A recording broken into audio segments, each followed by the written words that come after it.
din namin ibalita kagabi ang pagboboksing ng mga bata sa Laguna, kung saan isang bata ang nabalian ng braso.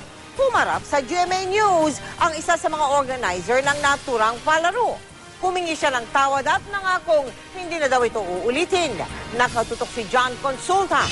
Exclusive. Makapagbigay ng kasiyahan sa mga kababayan sa kanilang kapistahan. Yan lang daw ang gusto ng organizer ng paboksing na ito sa barangay. Hindi raw nila hangad na manamantala at makasakit. Tulad na nangyari sa kali sa barangay Santo Niño sa San Pedro, Laguna, kung saan tinamaan ng malakas ang isang minor de edad at nabalian pagbagsak sa kali. Tumulong pa nga raw sila para mapatingnan ang nasaktang bata. Katuwaan lang naman para mabigyan ng kasiyahan yung mga manonood. Dinala ko ngayon sa Manghihilot. Doon sa Manghihilot, naibalik naman yung pilay niya. Nakaharap na rin ng mga tauhan ng DSWD Region 4A ang leader ng organizer ng paboksing. Nangako raw silang hindi na nila uulitin ang palaro. Para doon sa bata na nasaktan sa palaro namin at saka sa mga magulang niya, humihingi po ang grupo ng kapatawaran niyo para sa pagkukulang po ng grupo namin.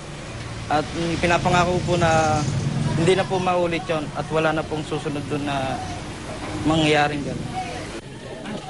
Kinausap rin ng mga taga-DSWD ang mga batang inilaban sa boxing. Sinabi ng bata, makinot pa rin ang nabali ng buto sa kaliwang braso at hanggang ngayon ay namamaga pa rin.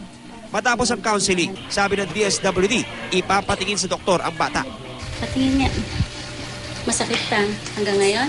Opo, pag ginaganyan ko lang. Hindi ko po kasi alam, nung huli na po sinabi sa akin na na boksingero daw yung nakalaban ko, dapat daw po, hindi ko daw po nilabanan. Ang ibang batang inilaban sa boxing, binisita rin ng DSWD at kinamusta ang kondisyon. May mga pagkakataon ba na medyo nasasaktan ka rin sa mga suntok? Opo. Saang mga suntok yun? Dito po.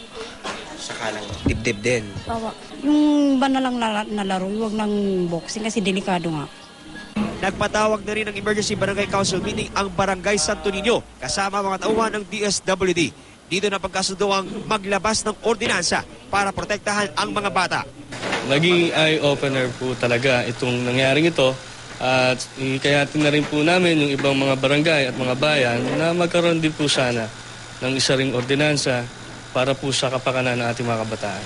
Sana po maging reaksyon na lang po ito para sa lahat. At the same time, lagi maging handa dahil hindi natin may iwasan yung aksidente, lalong-lalo na concern sa mga bata. John Consulta, nakatutok, 24 oras.